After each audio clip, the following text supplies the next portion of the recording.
அசிரீரி மாதிரி அருணாச்சலத்துக்கு போகணுன்னு சொன்னதுனால தான் அவர் வந்தார். அருணாச்சலேஸ்வரர் கோவிலில் சந்தனக்கட்டையில் அந்த காலத்தில் அரைப்பார்.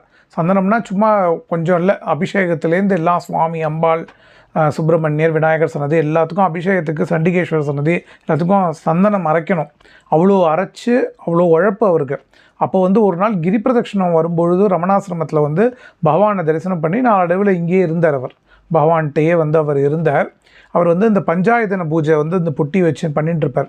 அவருக்கு என்னன்னா 2 விஷயம் அவரோட லைஃப்பில்.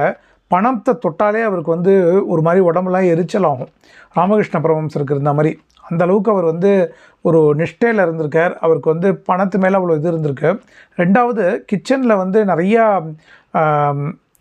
அதாவது பாலிட்டிக்ஸ் போட்டிலாம் ரமணர் காலத்துலேயே உண்டு.